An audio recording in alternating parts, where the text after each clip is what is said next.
Hello and good afternoon, everybody. We're going to go ahead and get started. Thank you so much for joining us today.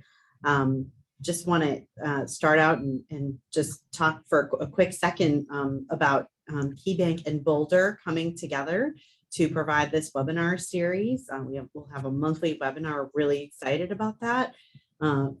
That we're partnering together to bring some great information and some great keys to financial wellness to women business owners in Western New York, and working together to also share some great testimonials and great stories from some of our local female business owners. So we're super excited about that. I just want to quickly introduce our presenters for today.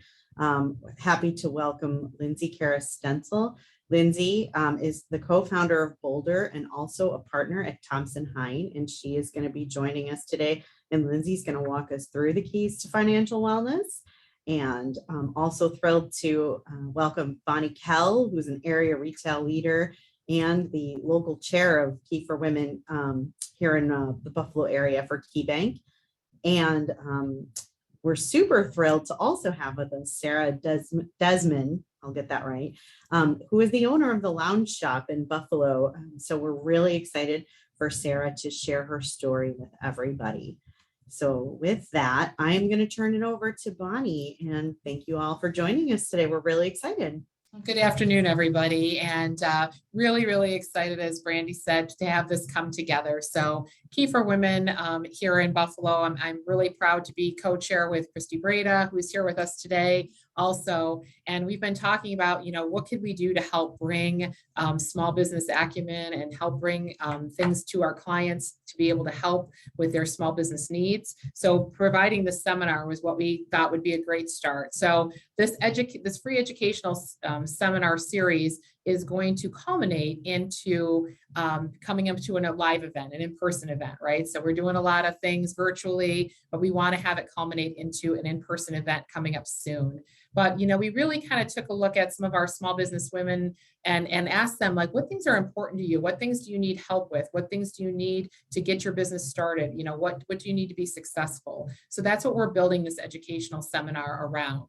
And the opportunity to get to highlight client success stories like Sarah's, that is awesome. So we're going to hear from Sarah a little bit later about how she got started in her business and how she partnered with other people to be able to get her business off the ground into being the success that it is today.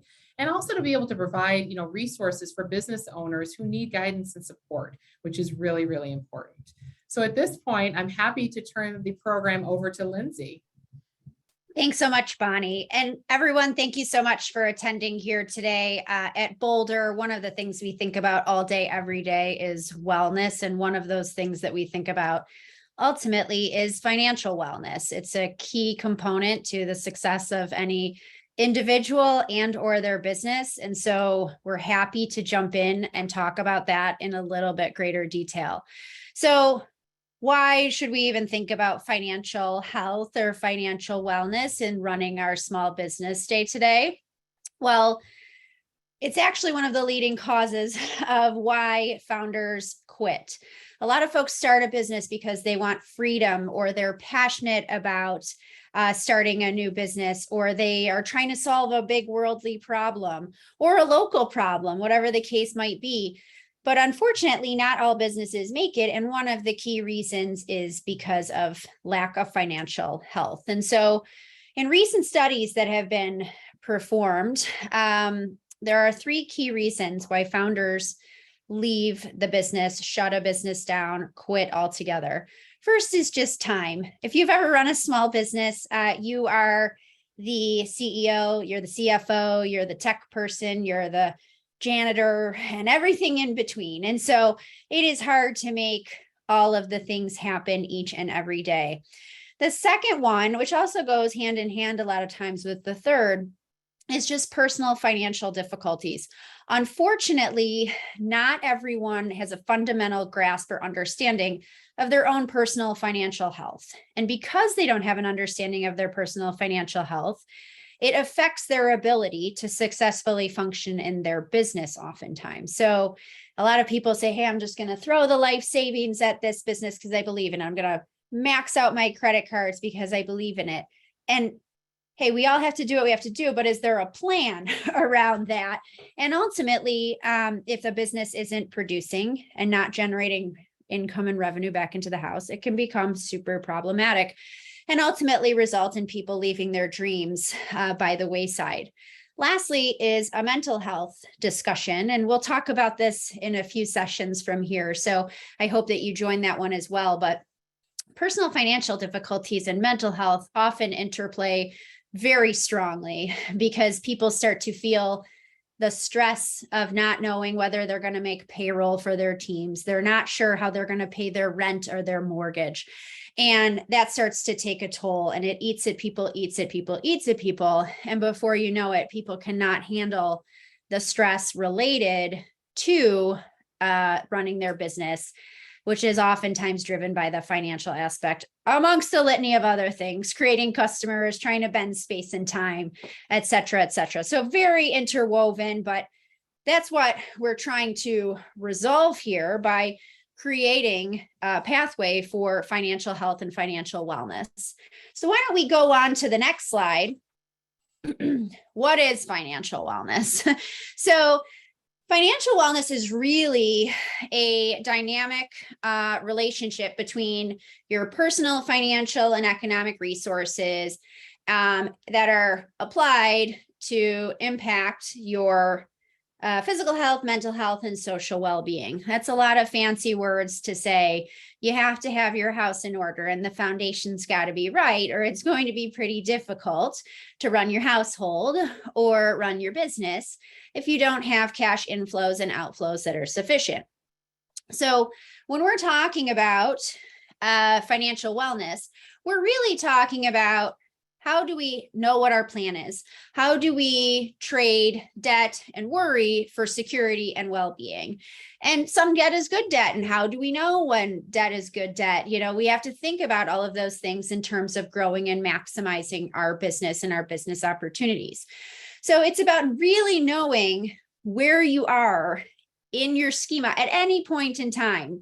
And so the folks who are most financially healthy, they know what's in their bank accounts. They know what's on their credit cards. They know what lines of credit they have. They know, what's outstanding and where their resources lie. And that's both on the financial side of their own personal life and on their business side. Ultimately, it's a little hard to work against a plan if you don't actually know where you're going or where you're starting from. Why don't we go to the next one? At Boulder, one of the main pillars of wellness that we think about each and every day is financial health and financial wellness. So we think about 4 pillars altogether: physical health, mental health, spiritual health, whatever that's going to mean to someone. And most importantly here, as we're talking today, financial health. And we think about those like a stool. And we've all sat on the stool in, the bar or wherever we go any day, and it's got a wobbly leg. Well, if one leg is wobbly, the rest of the stool is, of course, wobbly. So it becomes a little problematic when our financial health is a little unstable. It will impact our mental health, et cetera, et cetera. So really, if you are financially well, it is going to improve your life and prevent hardships. If you know what your plan is and you know where you're going, it is easy to track to the plan. And when you start to freak out because things are high pressure and high stress, you get the opportunity to look back at your plan and say, I'm tracking against plan. Today's a bumpy day. We'll get through to the next day. Additionally, it helps you reach your goals and to take advantage of opportunities when they present themselves. Understanding where you are helps you understand whether you have an opportunity to exceed your plan financially. But it's a little hard to make those plans and see if you can exceed plans financially if you don't know what your plan is. So it's important to have that. And then ultimately, look, we have to have a healthy attitude around money. This is not something that we do great at in American culture. A lot of folks have big feelings, as I will call them, around finances and protecting their, financial health, well-being, and safety. And sometimes that's not actually the best way that they're going about it. There's probably other plans and other processes that they can think about. So why don't we go to the next slide? And really, ultimately, what it's going to boil down to is the 3 keys to financial wellness. And we think about these as follows. 1, understanding. Ultimately, it's a lot easier to understand your financial health if you understand where you are. And we all start from where we are, right? It's not something to be ashamed of. If you're not pleased with where you are, everybody starts from a beginning set point. It's what you do from that point and take full ownership and responsibility for that point so that you can know where you can head next. Once you understand where you are, we can too move into planning. So planning can mean a lot of things. Maybe that's, hey, getting expenses in your household under control. I like to call those the fixed costs. Or is your mortgage out of whack? Is your electric bill out of whack because someone just runs everything all the time? You have to understand what the fixed costs are to run your house. Maybe that's where you're starting. Maybe you say, hey, I'm in a good spot, but I could be doing better. And that's reaching out to someone for advice to seek financial help and guidance. Look, even the best of us need guidance and help and coaching from time to time. Nothing to be ashamed of or embarrassed of. We all need a coach, and we can all be made better by working with others. And lastly, it's checking in on it. A lot of folks, where they go awry, they go, well, I understand where I was and I made a plan, and then they don't hold themselves accountable to the plan. So if you're not trekking to where you are against the plan and checking in and being honest with yourself about where you are on the plan, it's a little hard to say whether you are hitting plan or meeting plan or exceeding plan or falling below plan. So checking in is of crucial importance. And this is where I would say, hey, the place that people should turn to is the KeyBank, some of the KeyBank resources. So now I'm going to turn the floor over to Bonnie, where she can talk a little bit about the small business check-in. So thanks, Lindsay, for that. And this is exactly why our partnership with Boulder works really well, because we're talking about, all the same things. And so when you think about building that plan, right, you need to ask yourself some questions. So when you think as being a business owner, we have an awesome small business wellness check-in that's available to clients or potential clients. So we would be more than glad to meet with somebody who's just thinking about, wanting to know how to get that plan started without even being a client at that point. And you really need to know, it's like Lindsay said, it's a GPS, right? If you want to get someplace, you can't get there without having that starting point. So the small business check-in takes 5 minutes. It asks you some basic questions around, how do you like to accept payments? How do you like to make payments? What do you need from your, bank? What do you need for capital? How do you going to pay for inventory? Some simple questions that you need to think about for your business so that you can actually start building that plan and thinking about that financial wellness and how you're going to be able to accomplish those things. So sometimes those things are maybe by, saving money, making things with your, your resources that you have outside of your bank. Sometimes it's going to be resources that you have within your bank. Sometimes it's going to be things you're going to do personally. Sometimes it's things your business is going to do.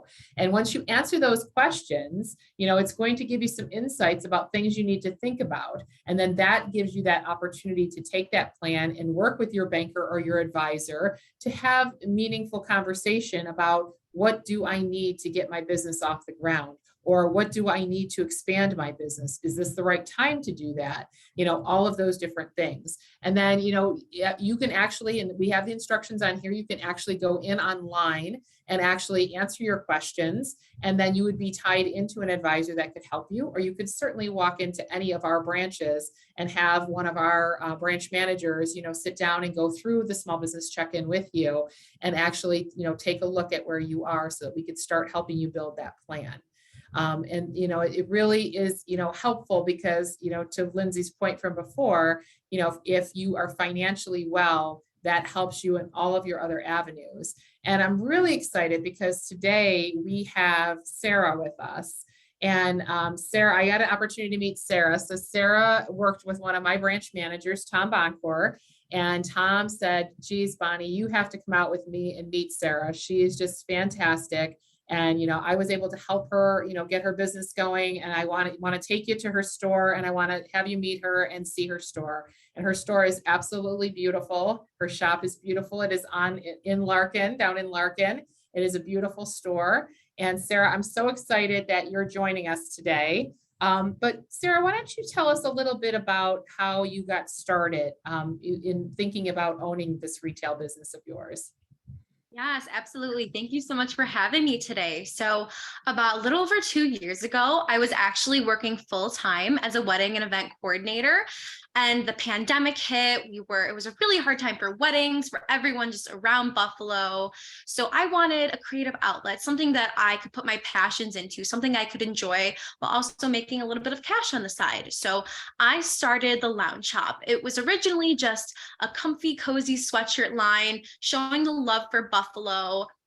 Now, I printed all of these sweatshirts from my own little apartment. I filled the kitchen, I filled the living room with all of my supplies, all of the sweatshirts.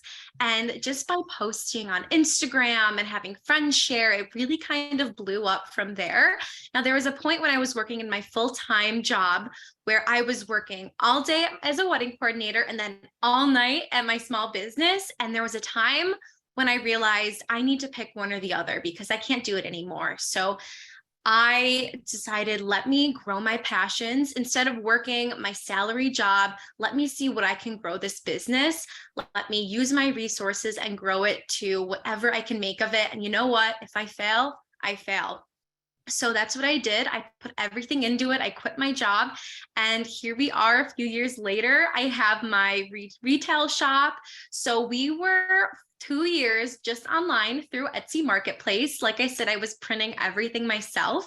And then around the 2 year mark, I got an opportunity. A landlord in Larkin reached out to me and she said, we have this small location that we think would be great for a little Buffalo boutique. We think it would be great for you to move in.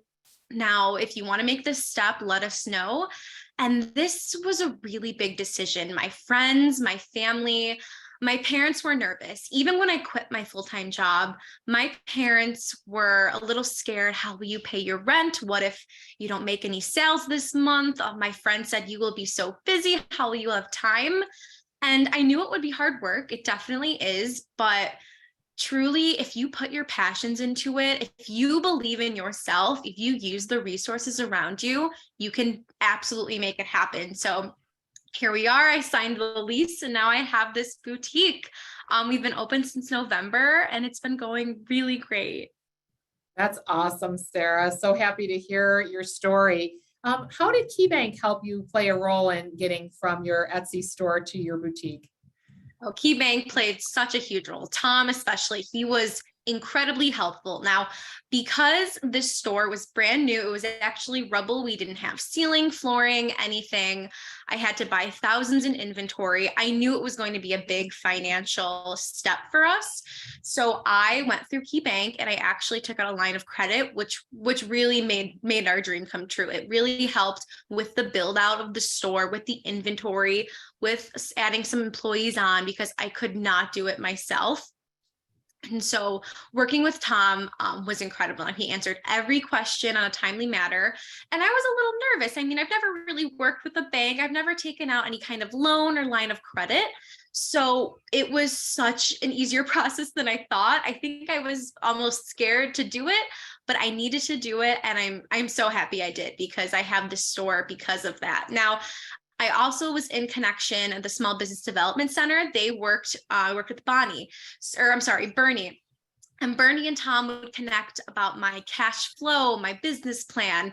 Both of them working, all three of us made the process so easy. It was incredible. I couldn't have done it without Tom, KeyBank, and all of you. Oh, that's awesome, Sarah. And I love that you talked about other resources too, right? Because like you said, when you can come up with that plan, it's amazing when you get a whole team of people to get behind you to actually help you. Because we were able to give you resources that you were able to then spend time doing the things you were passionate about and building your business and not worrying about some of those other pieces. When you and I talked before, I know you talked to me a lot about how you network within your community of small business owners. Why don't you tell us a little bit about that? Yeah, the small business community in Buffalo is incredible. There are so many women, so many other small business owners that will completely relate to the problems or questions that you might have. Now, the reason I actually met Tom was one of my friends. She owns a bakery, Kaylee's Cakes. She's an incredible artist, an incredible baker. I heard she was opening another small business and she was talking about taking out a loan. I reached out to her and I said, I'm a little lost. I'm not sure where to start for a line of credit or a loan. She gave me Tom's information, and I could not have done that without her. It was such a big help. I'm so happy I reached out to her.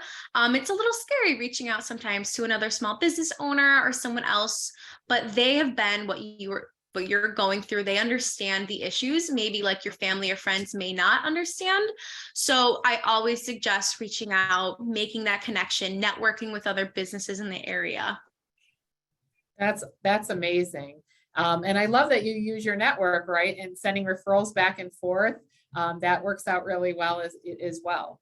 What advice do you have for other entrepreneurs that in the community who might be thinking about taking that leap? I mean, I'm sure it was scary for you too when you gave up your full-time job and jumping into this. I mean, what advice would you give them?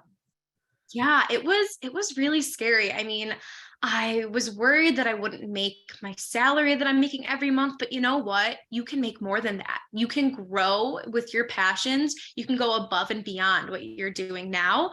But some advice is just don't be afraid to use those resources. The Small Business Development Center in Buffalo, they are incredible. They helped me put together my business plan, my cash flow projections. Those were really essential in starting the store, getting the loan, and really opening the boutique. It's still, I look at those cash flow projections every day, and I wouldn't have been able to do that without the Small Business Development Center. And don't be scared to take out a loan or a line of credit. It seems scary. It's a little frightening taking out such a large sum and, paying it back and everything. But if you know that you can make it happen, if you have the passions, if you know you will work hard, go for it, do it. That's awesome. Well, thank you for sharing your story today about taking your passion and making it into a reality. We've loved hearing from you, and please go see Sarah at her boutique. It's like I said, it's really amazing. So at this point, we'd like to open it up for some questions from our group. So you can either chat the questions in, or you can unmute yourself and feel free to ask a question to any of our presenters today. So we will pause for a minute here so that so everybody can get themselves off of mute or chat their questions into the chat box.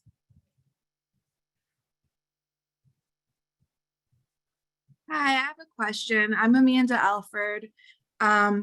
So I, like Sarah, I started my small business just based off my passion. But my biggest hurdle for myself has been not being able to open up a line of credit or receive a loan due to having or not having that financial education, and kind of just starting off from ground zero with no help, with no resources. And I was able to grow my business, but everything that we've always had to put right back into it. So I hear Sarah, and it's like, sorry, little ones are off from school today. And also have a family and all that going on. So credit for me has been like my biggest hurdle, because it's, they base it off your personal credit, right? So if you don't have that business credit established, you're looking at your personal, and if you didn't have that financial education growing up and you literally started from ground zero and your credit is not what it should be, for me, it's been like an impossible journey to just get that leverage that I need to get to the next level. So I guess my question is, does KeyBank have some type of maybe workshop to help build up your credit, or just get into a better place so that I can get approved for that credit line and those loans? So that's an awesome question, Amanda. And I love that you're home with your little ones. That's awesome. That's awesome, because I know it's a school break week this week. So that's great. But you're right. As women business owners, we juggle a lot, right? You have your family life, your personal life, you have your business life, and trying to get it all done. Yeah, we would love to be able to work with you on that. I mean, any of our, bankers would be glad to talk with you about how you could build credit. There's ways that we can help you build credit personally that can transition over to business, and ways that we can work through with other partners like SBA. And we do work with other partners that have grants and funding and other possibilities for small business owners as they're building their business credit up and as they're getting established, to help bridge some of those gaps so we can get to like a full line of credit. So we would be glad to work with you. So feel free to reach out to one of us, and we probably have your information in the email. So one of us will reach out to you as well. But that was an awesome question because that affects a lot of people. Well, good afternoon. My name is Shatina. Thank you so much, Sarah, and everyone here. I don't have a question as much as I do just sharing. This was very, very helpful. I work with Jill Cole. Thank you, Jill, for inviting me. And Jason at the Cheektowaga branch. I am a small business owner. Sarah, your story was very much confirmation. I am on the eve of resigning from my full-time job. I'm a mental health therapist. And I felt that the time was right. When COVID first happened, I don't think anyone could really have imagined how the landscape of business would have changed, and certainly for mental health. When I first got into the mental health field as a clinical social worker, the thought was, don't go into social work because there's not money there, but my heart was there. And with everything that has happened with mental health crises, it has just truly changed the landscape of how we do mental health. And so telehealth has provided a lot of opportunities for mental health therapists to access clients. We've recently been licensed in PA as well as North Carolina. In fact, this evening, actually, I have a meeting with the chair of trustees to sign a lease. And so I am super excited about that. I met with Jill, I believe it was last week, and did some additional lines of credit there. So yeah, and Amanda, just to encourage you to building up the credit can definitely be done. And as you build it up, doors and opportunities will open to you as well. And so just being diligent where we are with what we have to build to where we're going. So thank you all very much for this opportunity. Awesome. Thanks, Shatina. That was a great testimonial, and I appreciate that. Yeah.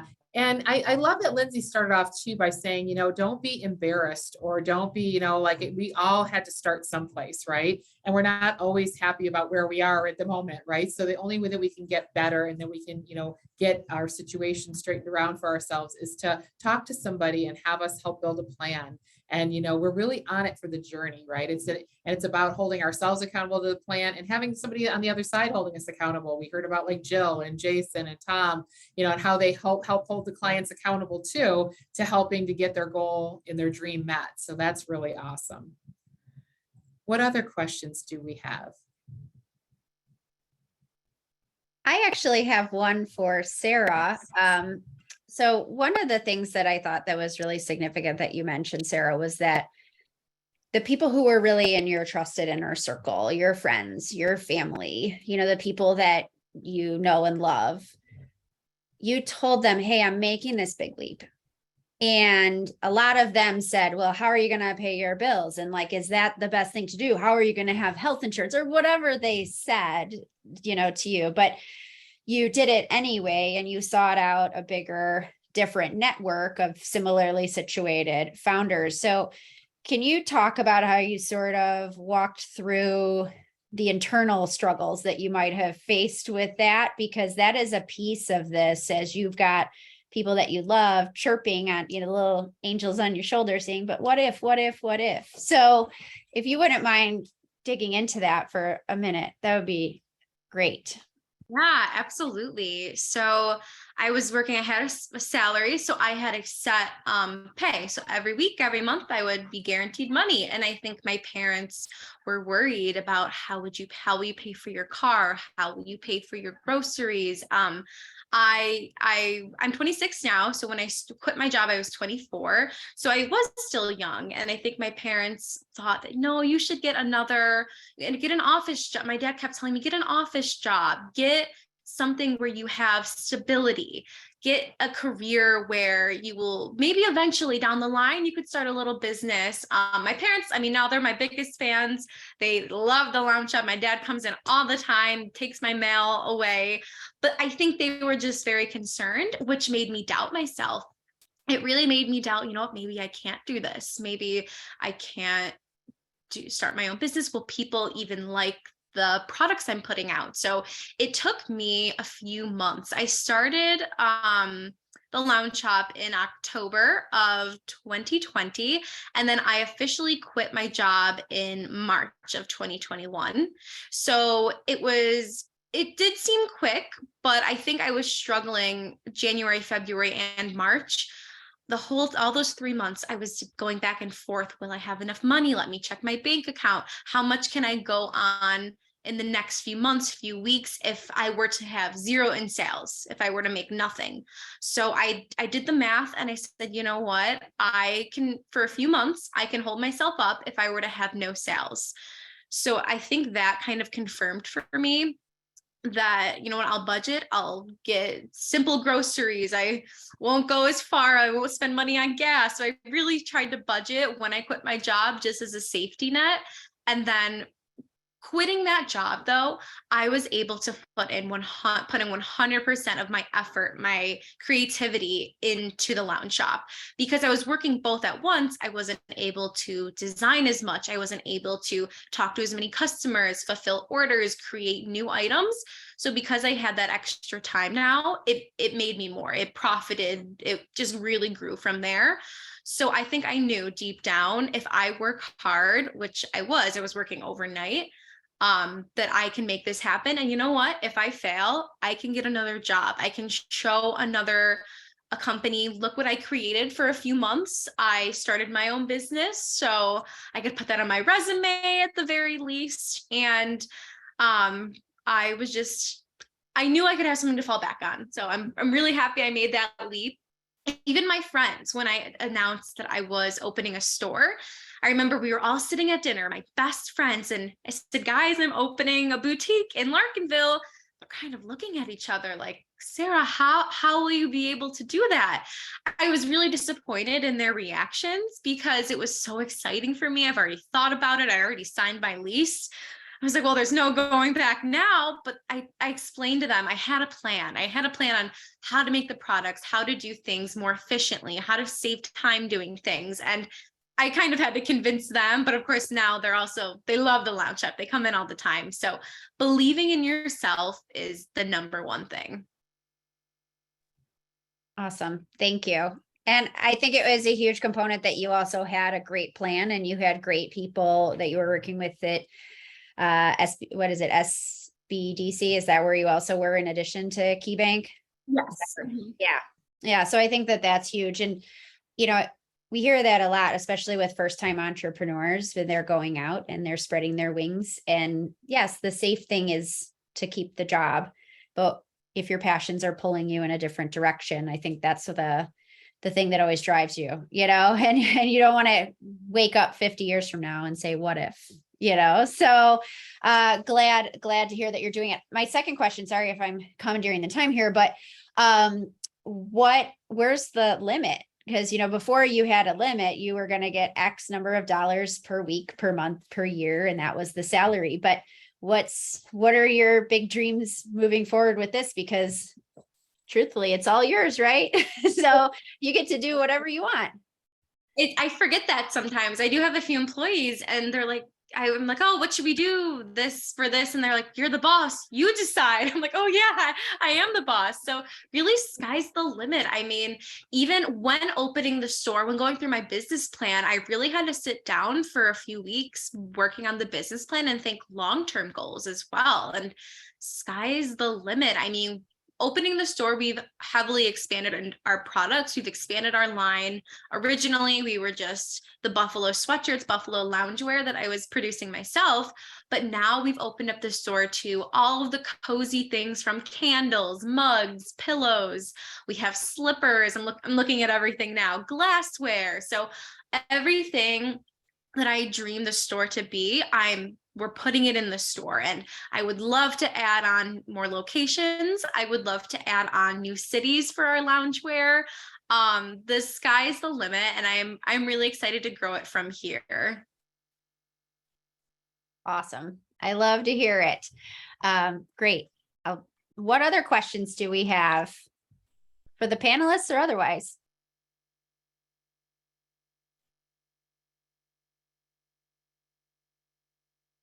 All right, so I hear that we're not having any other questions at this point, but I do want to talk about one other thing while we have Sarah's slide up. One of the other thing that we do for Key for Women is do pop-up events at local businesses. So soon to have one at Sarah's business, but we actually send out an invite and we have it usually after work, like a 5 to 7 type event.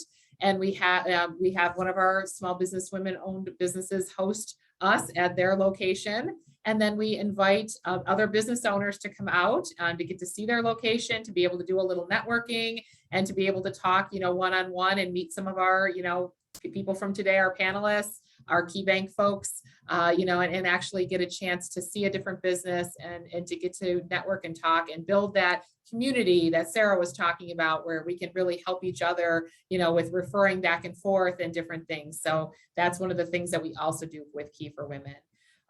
I'd love to have everybody become a Key for Women member. So on our next slide, I think that we talk a little bit here about it's a free membership. Whether you're a client or not, you can join and become a Key for Women member, and you can get that customized financial services like we talked about from a Key for Women certified advisor, helps you with getting your capital for your business and those local networking opportunities like we just talked about, like events like today where we get to meet new friends, the pop-up events where we get to meet people in person. And there are more than 3,000 Key for Women certified advisors nationally. And we have on here our links for the key.com women and key.com join Key for Women. So if anybody's interested in some more information. And we're super excited to say that we already have the information for our next event. So our next event is going to be on May 25th. All right. And by attending today's session, you've earned a raffle ticket, and we're going to have a drawing at our in-person event, so that you'll have an opportunity to, be in that drawing by attending today's event. And we did record today's event so that we can send it out, or if you want to forward it, we'll send it out to all the participants today. And if you want to forward it to other small business women owners or folks that maybe couldn't come today or be part of today's, live version of the seminar, feel free to forward that information out. And this is going to be our first annual Keys to Financial Wellness networking event and vendor fair. So the exciting piece of this is also going to be where we're going to have an opportunity for our participants to actually, show us what they do, maybe bring some of their product or, set up a table and talk about what it is that they do so that we can get to know a little bit about each other and also get to see what other awesome opportunities there are and awesome businesses there are here in our community in Buffalo. And with that, I think, unless there's any other questions, I think that'll kind of end our seminar for today. So I really want to thank Sarah and Lindsay for their participation today and presenting and helping us present. And I'm really, really excited about all the things that we're going to be able to do and all these women-owned businesses that we're going to be able to help through all of our participation. So thank you, everybody, and have a great afternoon. Thank Have you. a great day, everybody. Bye-bye. Bye. Thank you all.